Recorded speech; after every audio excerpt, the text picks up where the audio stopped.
চোর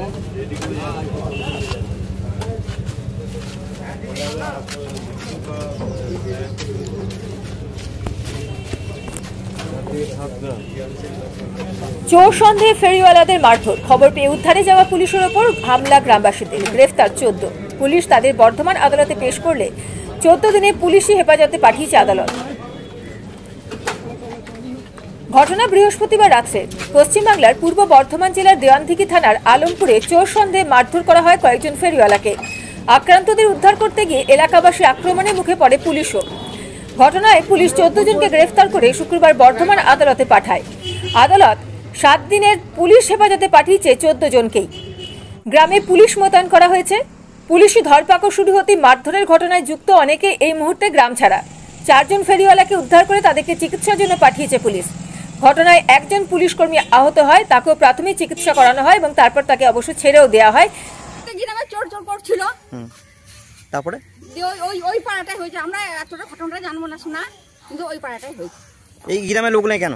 হ্যাঁ, পারে ও ভয়ে পালাচ্ছে, পুলিশ জনটা আসছে। কি নাম দিদি আপনার? দিদি আপনার নাম?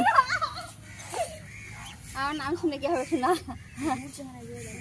গ্রামে কালকে রাত্রিবেলায় যে একজনের বাড়িতে ঢুকেছিল, দিয়ে তারপরে চোর ঢুকেছিল, দিয়ে চোর ঢুকে তারপরে গ্রামের লোকরা হাল্লা করে ধরে পুলিশ এসে আবার মারধর করেছে চোরদের? বলতে পারবো না। ওই যে একটা বাড়িতে আর কি দোকানেতে ভাড়া থাকে, ট্রাফিক এসে রয়েছে, দিয়ে তারা আর কি চুরি করতে বেরিয়েছে না কি করেছে আমরা জানি না, দিয়ে সব দিয়ে ধরে পুলিশকে ফোন করা হয়েছে, পুলিশ এসছে। পুলিশ এসছে, তাদেরকে নাকি মারধর করা হয়েছে শুনলাম। আমি যাইনি, আমি দেখিনি। হ্যাঁ, গ্রামে ক্যাম্প বসেছে। গ্রামে ক্যাম্প বসেছে। এই গ্রামটার নাম কি? আলমপুর। আপনার নাম? জাহানারা বেগম। এই গ্রামের বাসিন্দা? এই গ্রামের বাসিন্দা। এই বাড়িতে সব নেই কেন সবাই? আতঙ্ক একটা, দোকানপাট বন্ধ কেন, আতঙ্কতে চলে গেছে। যারা হাল্লা করেছে তারাও গেছে, আর যারা করে নাই নিরহ মানুষরাও চলে গেছে ভয়ে ভয়ে চলে গেছে। জেলা পুলিশ সুপার আমনদীপ বলেন, বৃহস্পতিবার রাত্রে 4 জনকে চোর সন্দেহে গ্রামবাসীদের একাংশ ঘিরে ধরে মারধর শুরু করেন। পুলিশ খবর পেয়ে ঘটনাস্থলে যায়, আক্রান্ত 4 জনকে উদ্ধার করা হয়। তিনি আরও বলেন, আক্রান্তদের বাড়ি মুর্শিদাবাদ জেলায়। তারা এখানে বাড়ি ভাড়া করে ব্যবসা করেন, প্লাস্টিকের চেয়ার টেবিল ফেরি করেন এলাকায় এলাকায়। পুলিশ সুপার বলেন, গ্রামের উত্তেজিত জনতা পুলিশের ওপরেও চড়াও হয়। পুলিশের গাড়িতেও হামলা হয়, তাতে একজন পুলিশকর্মী সামান্য জখম হন। তবে একের পর এক এমন ঘটনায় আরও বেশি করে সচেতনতামূলক প্রচার করতে হবে। মূলত গুজবে কান দিয়ে এমন ঘটনা। তিনি আরও বলেন, আইন কারোর হাতে নেওয়ার অধিকার নেই। যারা ঘটনার সঙ্গে যুক্ত তাদের প্রত্যেককে গ্রেফতার করা হবে। কোনো রকম সন্দেহজনক কিছু দেখলে অবশ্যই পুলিশকে খবর দিতে হবে। আইন নিজের হাতে নেওয়া যাবে না।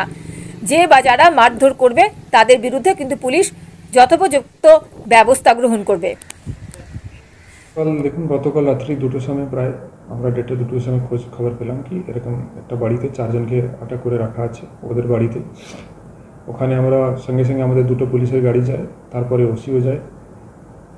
ওখানে গিয়ে 4 জনকে আটক করা ছিল। ওখানে অনেক ভিড় ছিল, তো আমরা যে কোনোভাবে ওই 4 জনকে বাড়ি থেকে বার করতে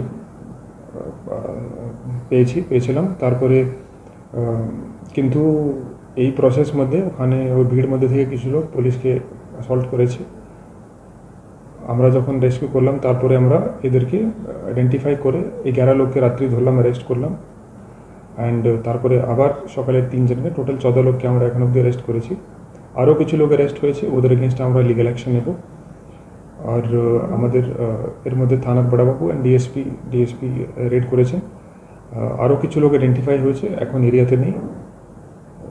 আমরা ওদের খোঁজবিন করে কোথায় আছে সেটা বার করে তারপরে ওদেরকেও ধরবো। কিন্তু এরা 4 জন এখানে টেবিল চেয়ার প্লাস্টিকের বিক্রি করতো, কিন্তু গ্রামের লোককে কোনোভাবে সন্দেহ হলো কি এরা চোর আছে, এখানে চুরি করতে এসছে। তো সেই সন্দেহের জন্যই ওরা ওখানে এদেরকে আটক করে দিয়েছে অ্যান্ড তারপরে মারধর করেছে।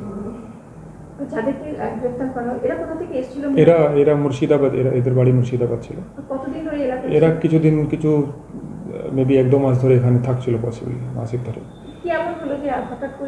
সেটা আপনি তো দেখছেন, সব চারিদিকে এরকম একটা গুজব টাইপ চলছে। আমরা আমাদের পাবলিককে অ্যাপ্রোচ করেছি সোশ্যাল মিডিয়া মাধ্যমে অলসো, কিন্তু এরকম ঘটনা ঘটছে। আমরা অনেক ঘটনায় কন্ট্রোল করতে পেরেছি, অ্যান্ড কিন্তু এটা আনফর্চুনেটলি রাত্রিবেলা এটা হলো। অ্যান্ড এটার মধ্যে আমরা স্ট্রং লিগ্যাল অ্যাকশন নিয়েছি। যারা ইনভলভ ছিল আমরা সব লোককে ধরবো, অ্যারেস্ট করবো। অ্যান্ড আগেন আপনাদের মাধ্যমে এটাই বলতে চাই কি পাবলিককে নিজের হাতে আইন নিতে হবে না। যদি এরকম কোনো সন্দেহজনক লোক থাকে ওখানে এরিয়াতে আপনার, তো ও আইনকে নিজের হাতে না নিয়ে পুলিশকে জানান, আমরা ভেরিফাই করবো কোন আছে, কোথায় থেকে এসছে। অ্যান্ড যদি কিছু গড়বড় গোলমাল থাকে তো আমরা ওদের এগেনস্ট অ্যাকশন নেব। কিন্তু যদি আপনারা যদি নিজে এরকম মারধর করবেন কাউকে আটকে, তো কিন্তু আপনাদের এগেনস্ট অ্যাকশন হবে।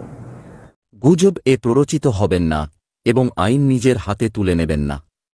মনে রাখবেন, মব লিঞ্চিং শাস্তিযোগ্য অপরাধ, যার জন্য BNS 2023 আইন দ্বারা যাবজ্জীবন কারাদণ্ড বা মৃত্যুদণ্ড হতে পারে যদি এর জন্য কোনো মানুষ আহত হয় বা মারা যায়। গুজব বিপজ্জনক। ছেলে ধরা বা চোর সংক্রান্ত গুজব প্রভাবিত হলে বা কাউকে প্রভাবিত করলে তার পরিণতি বিপজ্জনক হতে পারে। এটি নিরীহ জীবনকে বিপন্ন করে এবং শান্তি বিঘ্নিত করে। সন্দেহজনক কার্যকলাপ রিপোর্ট করুন, আইন নিজের হাতে তুলে নেবেন না। আপনি যদি সন্দেহজনক কার্যকলাপের জন্য কাউকে সন্দেহ করেন, তাহলে অবিলম্বে নিকটবর্তী থানায় বা পূর্ব বর্ধমান পুলিশ কন্ট্রোল রুমে 9147888570 তে জানান। ভারতীয় সংবিধানকে সম্মান করুন এবং ভারতীয় আইনের প্রতি আস্থা রাখুন। আপনার সময়মতো করা রিপোর্ট জীবন বাঁচাতে এবং ন্যায়বিচার নিশ্চিত করতে পারে। আপনাদের সহযোগিতায় আমরা হিংসাত্মক ঘটনাকে আটকাতে পারি এবং একটি নিরাপদ সমাজ নিশ্চিত করতে পারিও। সময় মতো রিপোর্ট করুন এবং অনভিপ্রেত গুজব বিরুদ্ধে প্রতিরোধ গড়ে তুলুন।